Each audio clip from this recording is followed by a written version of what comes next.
Welcome, friends, in and of an awakening world. This is a commentary on an ancient text called the Yogasutra that talks about the yogic path to liberation, the yogic path to inner freedom. And this commentary is meant to point you back towards the recognition of your true self as consciousness, pure awareness. Now, there are so many different stipulations, and also a lot of things that are simply not clear. The first one is that your true nature is consciousness or pure awareness. It is the screen. It is the deepest sense of I, you could say, that you actually can discover. You can discover yourself being that. So it isn't just this thought. It isn't just something, in the background of your experience that you are infinite intelligence or you are consciousness. It is an actual discovery for you to make. It's an actual realization that you can have. That is what is self-realization. Has nothing to do with your most authentic version of self. It has nothing to do with even those layers of soul. It has nothing to do with your higher self. It is capital S self, Purusha, consciousness, pure awareness. Now, people are on all levels of the spectrum of ignorance, of knowing themselves. And if you listen and if you at least know that your true self is consciousness or pure awareness, this understanding, even conceptually, already testifies actually to a certain maturity. On your discovery journey or on your soul's journey. What is at least clear to you, at least on a conceptual level. I am consciousness. I am pure awareness. I might not know exactly what I am. I might have not realized this. I'm still stuck, but at least conceptually, I know this. This is already a huge maturity. When the Buddha got enlightened, first of all, he didn't even know whether he should teach, because what he had found, he didn't think people would actually even understand. And he also saw that people are sort of like these different lotuses, some still very, very stuck under the lake's surface, and others coming out of this level of ignorance. So, ignorance is ignoring what you essentially are. Because once this is clear to you, you see what a fallacy this always has been. And that you always are already actually looking from pure awareness, from consciousness. So it isn't a great attainment. It is simply a clarity and a recognition. But to even, to even understand what you are conceptually takes a certain maturity. And to see the level of ignorance in this world shows how many people have no clue what they actually are. Have not even a conceptual idea of it. The body mind and your sense perception, your feelings, your emotions, your perceptions, your opinions is all that there is for so many people. And then there's this total not clarity also amongst spiritual people. Then there's about the higher self or a soul self or another conceptual idea of self, whatever we forms we then want to put on top of ourselves, actually just to look better. To recognize yourself as pure awareness is the stripping away. It is freedom from the person, but it's also the stripping away of all forms of knowledge, all forms of perceived self-assumptions, that you have. It's all of that.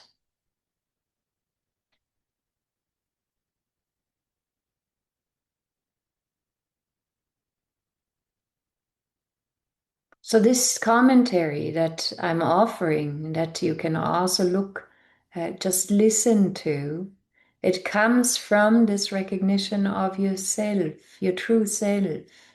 And it's meant to point you back. And it's meant to also support this awakening, just even conceptually, that people start to know, hey, there is something, even this, there is something I might have never recognized before. There's something I don't know yet about myself, namely that I'm pure love, happiness, peace. I haven't discovered this. I know on some level I am love, I am peace, I'm happiness. I haven't discovered this. There is something for me to discover. So many egos will already go berserk. What? You want to tell me there's something I haven't discovered yet? I have been seeking so many decades. I have been studying all the darshanas. I have been doing this and that. And still, I don't know.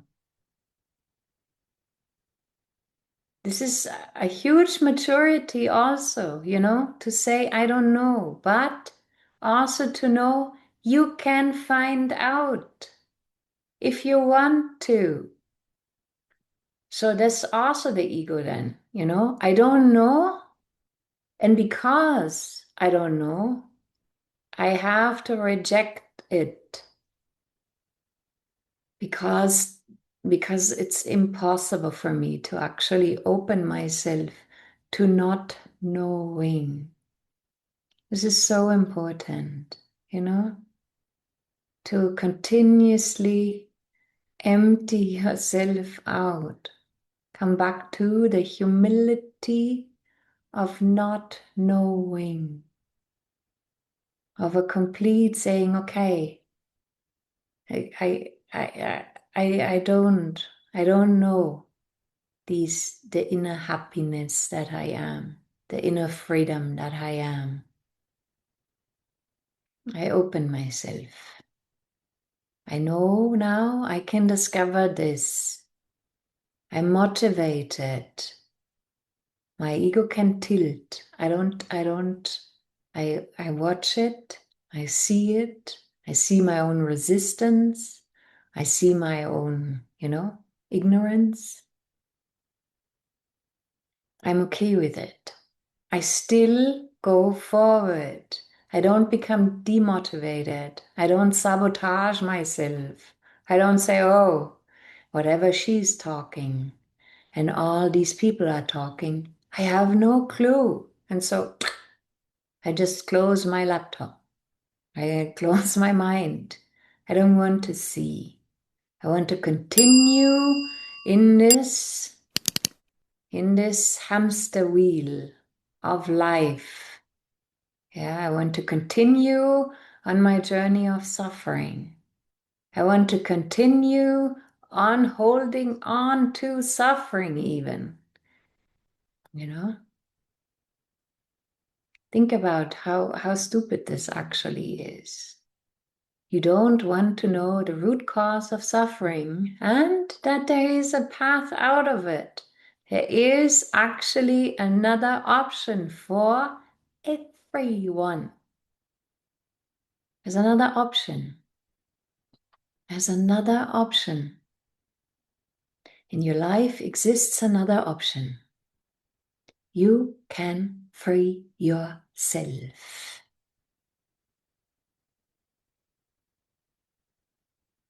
from the confinements of your own delusion, of your own ignorance.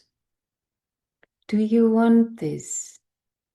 If you don't want this, neither my course nor these videos are actually for you. If you at least conceptually understand, I am consciousness, I am pure awareness, I trust that what she's saying is the truth, or what others are saying. If you don't, if you don't want to hear it from me, it's all the same.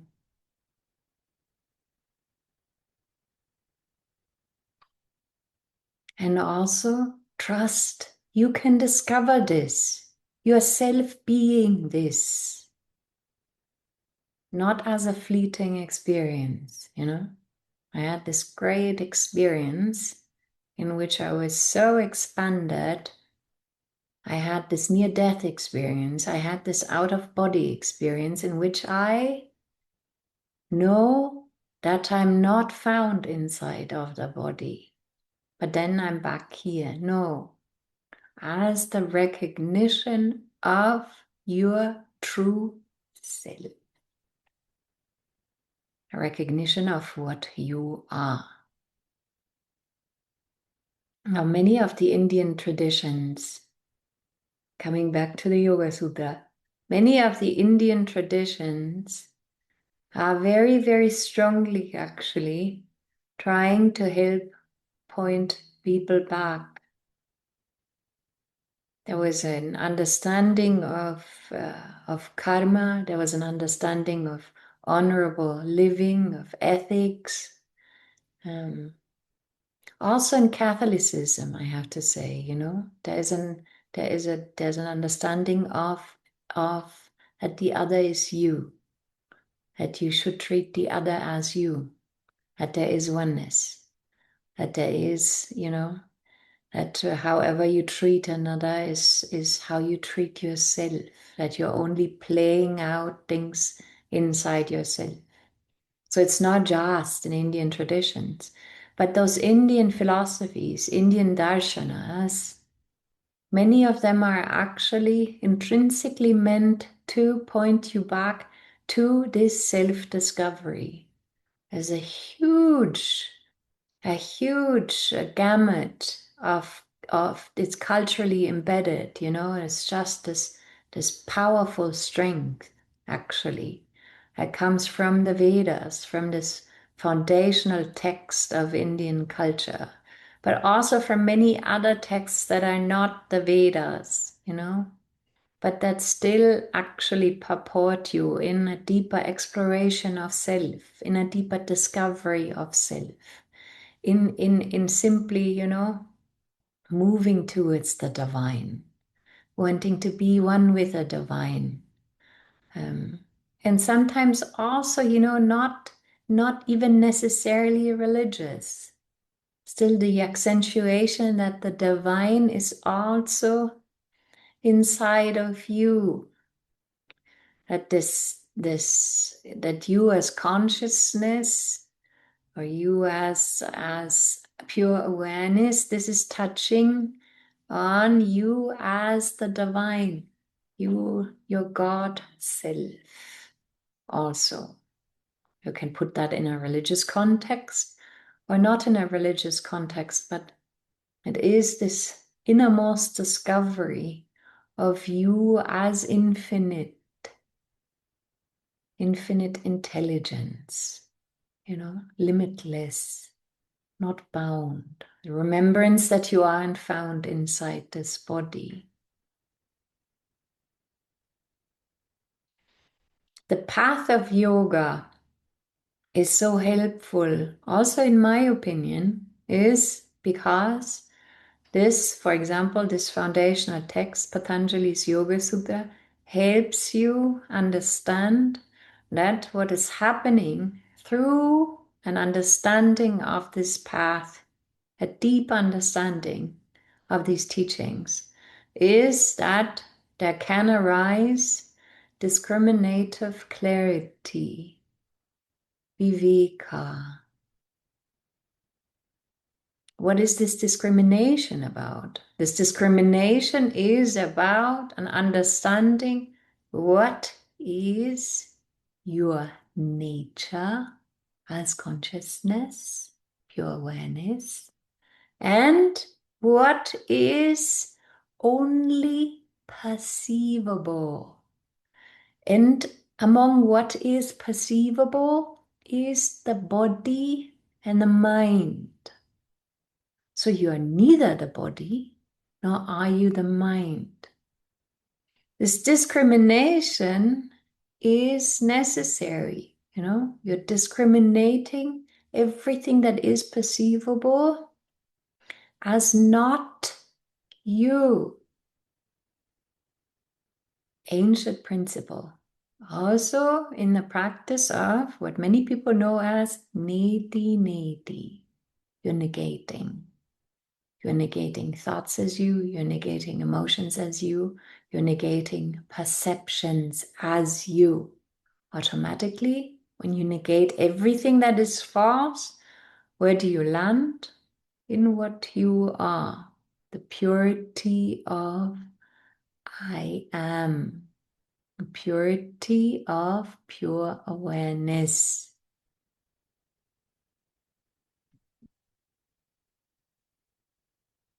Now, yoga also accentuates that, what happens as you recognize that this body mind is essentially false. It means essentially it is based on perceptions arising within awareness. It's nothing else. You also start to see the fallacy of separation. When does separation actually start to happen? I have to localize. Is this even possible? But I have to localize myself and take on the view of my senses to actually perceive separation, to perceive another, everything is outside of my body, mind.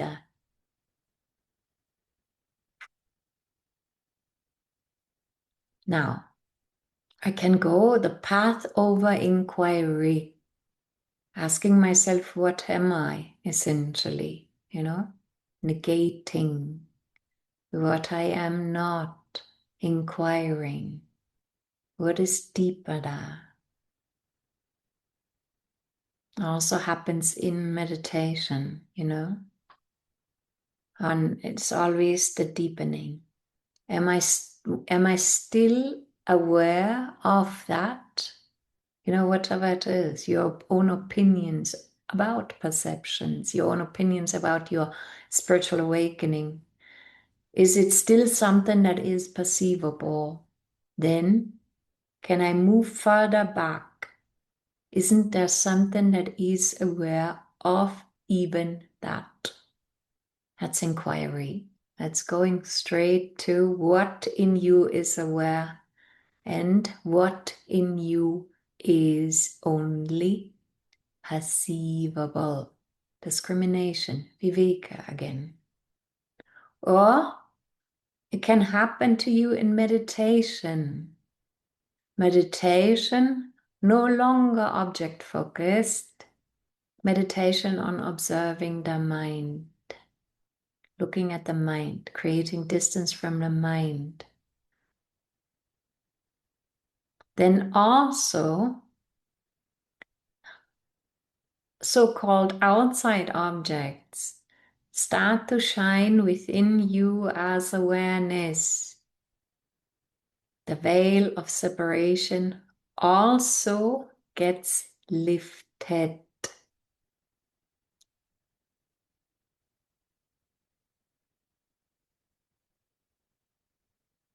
Then from this, you have to inquire, what are you? If there is no actual factual, if you can find experientially that there is no actual factual separation.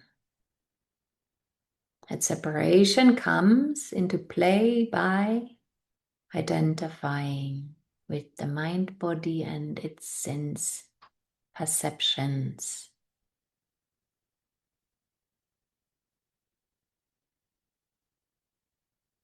Now, this yogic path, what he prescribes are also distinct 8 limbs.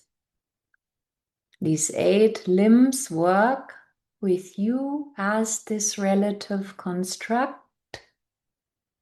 and also always already point you back towards a deeper understanding of what you are. So this is similar to so many paths, trying to both address, your relative construct, your relative life, whatever happens to you, how to better live, even as you're not recognized, as you're not realized, but to also point you back towards what you are. And they start with yamas and niyamas, observances, coming also from a deeper knowledge, and also contextual.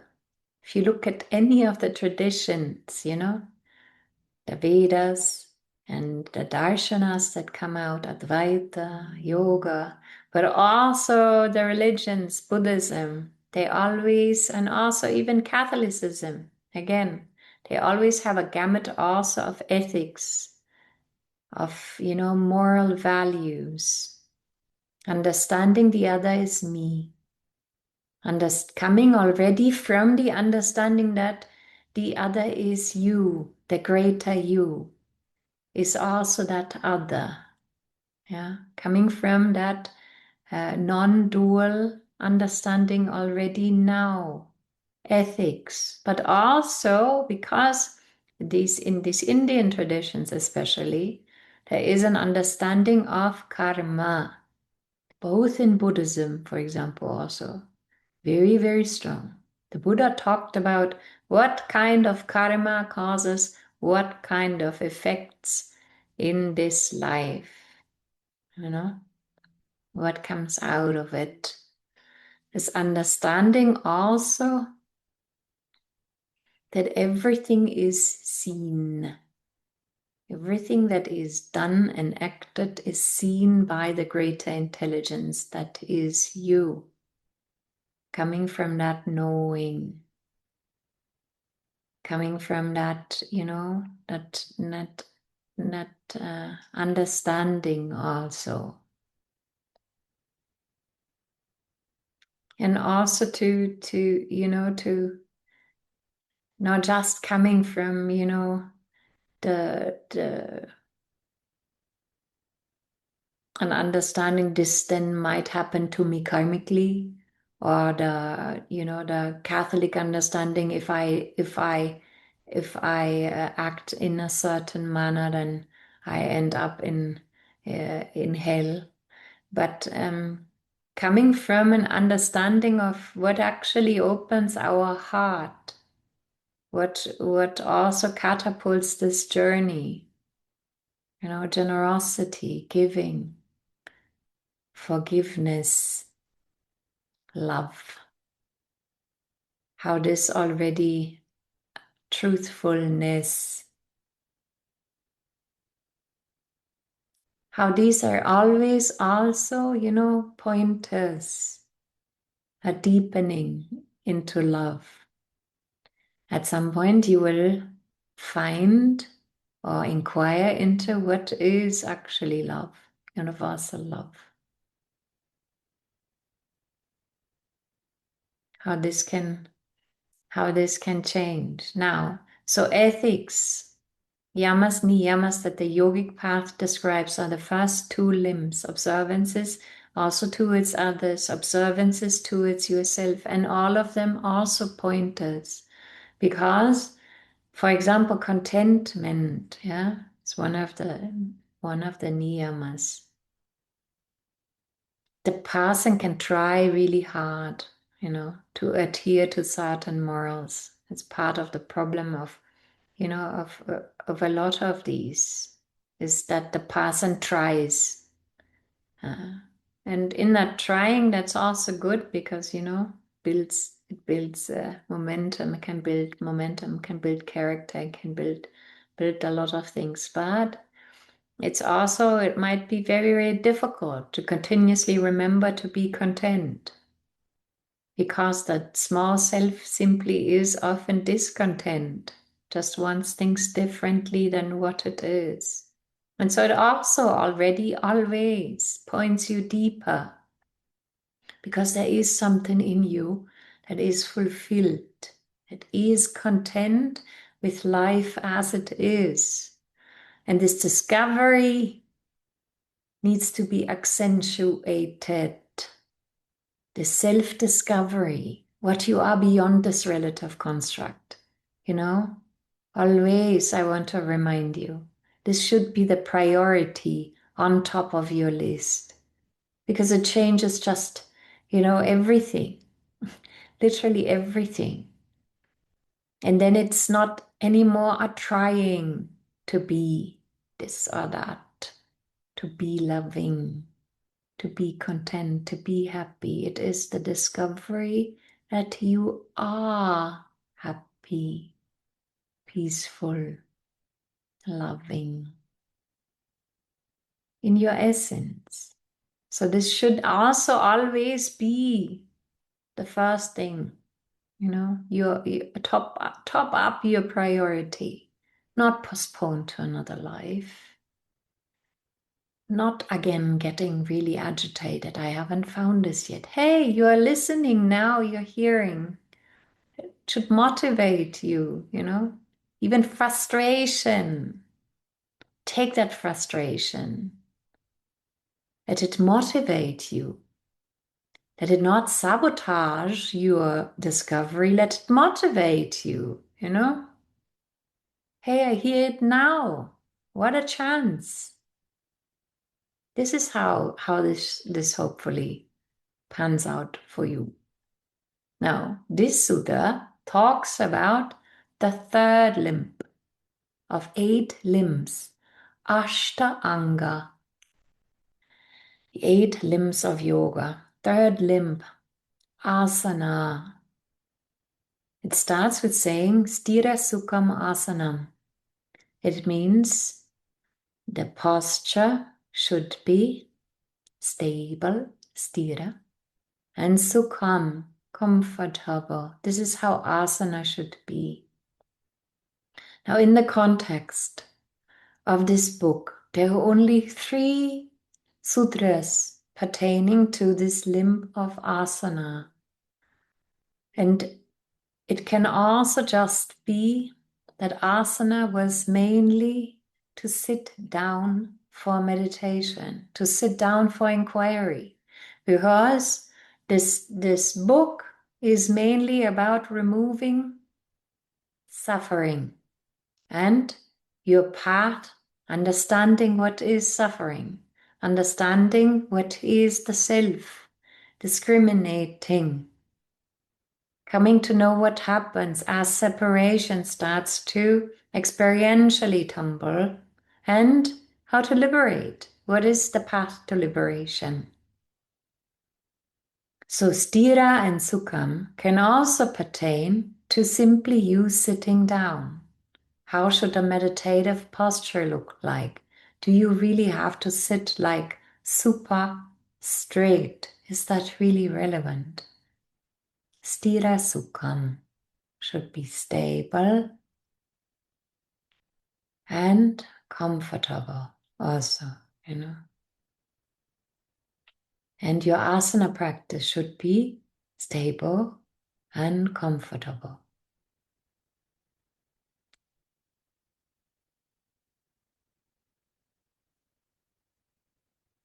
At some point, you will need to sit down. There is no other way. You will need to meditate. And again, not meditate on an object. Meditate on the mind, on what is the mind. Creating distance from what you perceive as you. All my emotions are so silent. You have to create distance from these identities, you know, thinking you are found in them, thinking they define you. Coming to understand, why am I suffering? Coming to know you don't have to, most importantly, you don't have to. Is another option. You will have to sit down. You will have to inquire. You will have to observe the mind in a posture, seated meditation, closing your eyes, focusing. Now, asana is also nowadays very, very popular. And it was also, as some of you know, my background is yoga. And I feel very blessed to have been yoga teacher, yoga therapist, you know, have studied yoga in depth. Very, very fortunate, actually, that I was able to just hear also these teachings.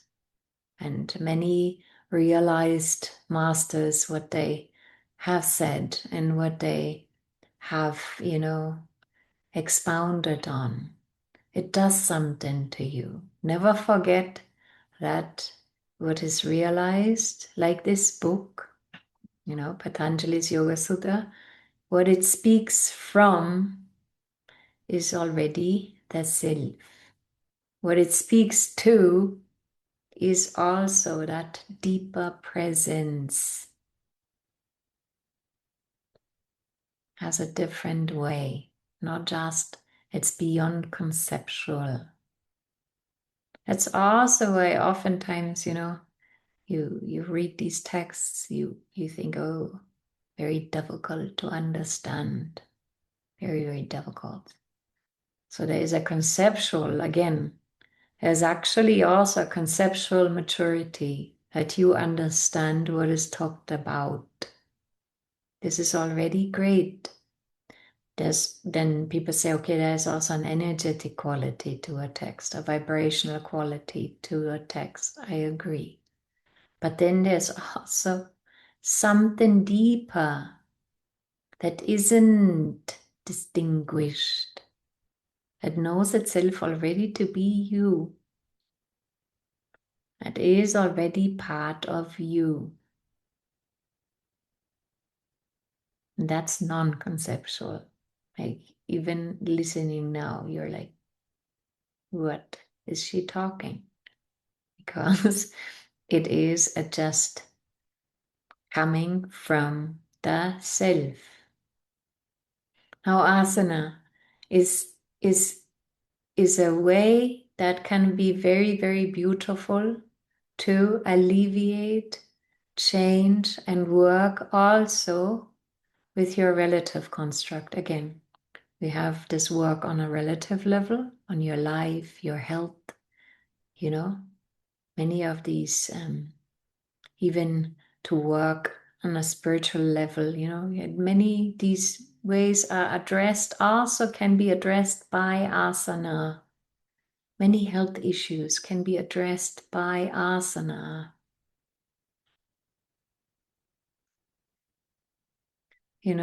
Creating new patterns in your body. If the asana also traditionally was taught one-to-one, everyone would get their own asana practice. Also depending on what it is you want from this path, Do you want just that your life is somehow, more smoothly, something that for your daily practice, your daily life, it just supports your daily life, daily health, staying healthy, staying fit, all these things asana can do for you. Or do you want to use this practice for healing, changing patterns in the body, painful pains, distinct, just having some problems in your body? You can address that also with asana. Health issues like high blood pressure, all these things. Also, many people don't know. There is a whole therapeutic section of yoga therapy that helps people to heal, helps people feel better, helps people on so many levels. Can also help change patterns in the mind. People are intensely depressed, negative, anxious. And also having your own practice, asana practice, can change something. Especially if it is done very subtly, if it is one-to-one, if it is done very subtly, if it can also address all these levels. And it can also be a spiritual practice, a practice that incorporates what you believe, that incorporates your favorite divinity, that incorporates mantras that already actually also focus your mind in a certain direction. Can also be done with asana. Huge gamut. And on the other end, to realize the self, you don't need asana at all. Also very, very important to tell you, because to know what you are, you have to inquire. How do we know what we are? Even on a relative level. Cannot be done by doing something outside. It is some insight. Even on a relative level, you have an insight. You understand something about yourself. You realize something about yourself, about a pattern you have. There's a deepening understanding.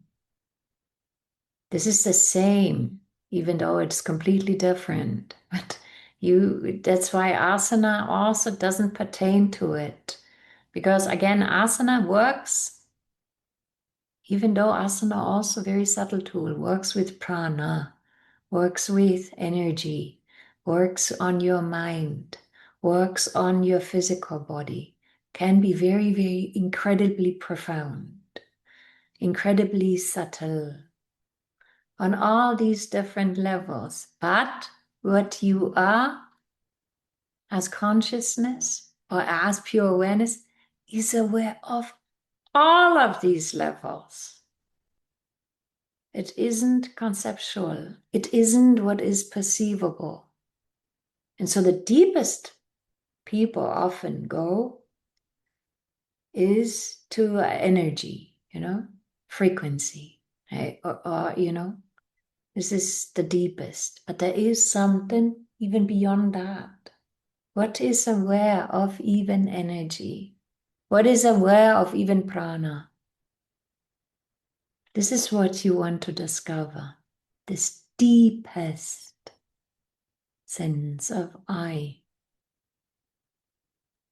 that is beyond the mind, beyond anything perceivable.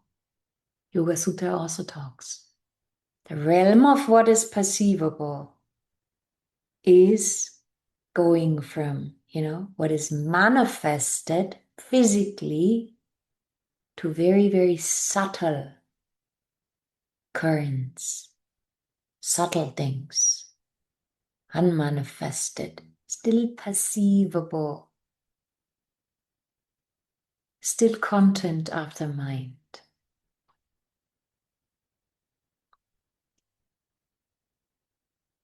Therefore, not you, essentially.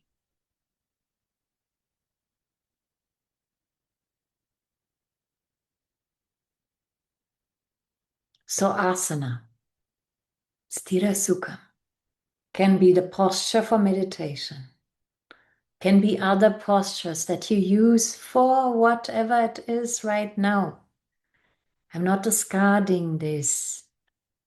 If you love asana, my God, if you're really obsessed with asana, maybe, if you put the same kind of effort into inquiring what you are, could go a long way, Asana can be tremendously healing. So it also is super beneficial, but you don't need it. I don't want to do asana for realizing the self. Can I then not realize myself if I don't do asana? Absolutely. Has nothing to do with that, actually. And everything can serve for inquiry, even asana. What in you is aware? Or you can use asana to go through these subtler and subtler levels. Become aware of what happens physically during, before, after an asana practice. Then, on another day maybe, become aware what happens on an energetic level, feelings, emotions, prana moving, energy moving. Become aware of that. Then, on another day, become aware of your mind. What kind of thoughts are you having before, after practice? Has something changed in the practice? And then go even deeper, find out what kind of recurring patterns are actually bubbling up through asana practice. These fixed notions of self. I cannot do it. I'm rebelling against it. I give up. Recurring patterns, deeper imprints also of your identifications. I have to, stay in an asana for so long because it validates myself. You can watch yourself in that way. If you are interested, like my first course of these 7 courses that I have designed to help you remember what you are, also has 2 asana practices and actually practices in that way to help you inquire, to show you how even asana can be a means to inquire deeper within,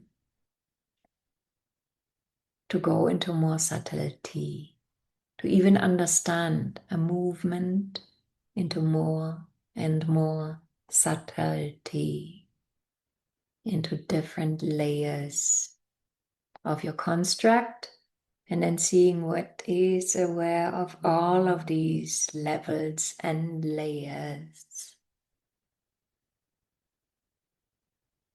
Can be very powerful, you know, very, very awakening, very insightful, even on a relative level. Just becoming so acutely conscious of these different levels and layers that we usually don't even investigate into.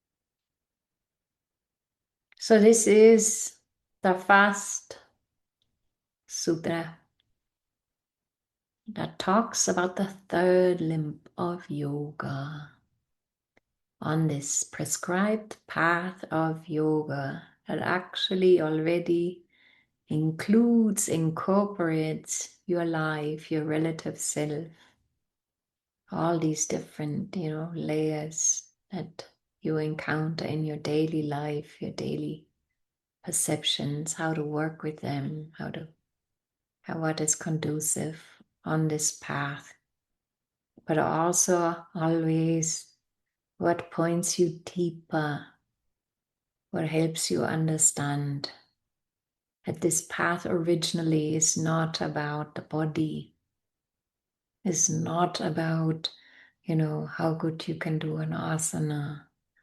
It's not even about, yoga studios filled their schedules with only asana practices. It is a darshana. It means to see, to come to know again what you are essentially.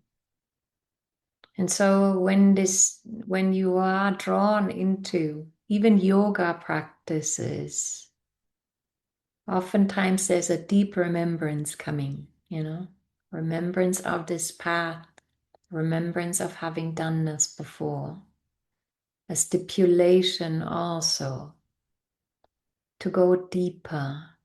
Why has yoga called you?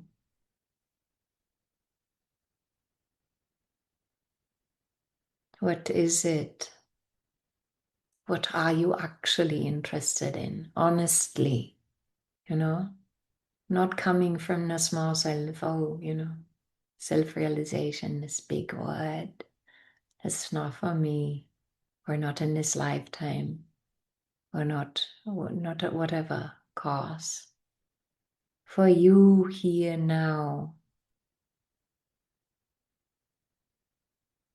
And then also start to see, hey, yoga accentuates this discrimination. Maybe that's something to try, Or I'm really stuck.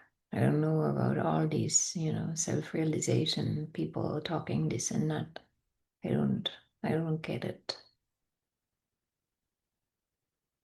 Somehow this yogic path has called me.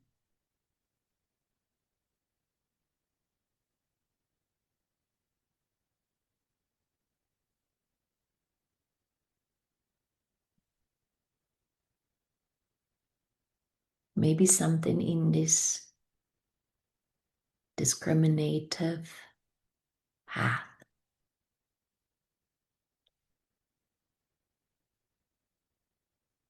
The first sutra on asana, the third limb of yoga, stira sukham asanam. The posture should be steady, stable, and sukham, comfortable, at ease.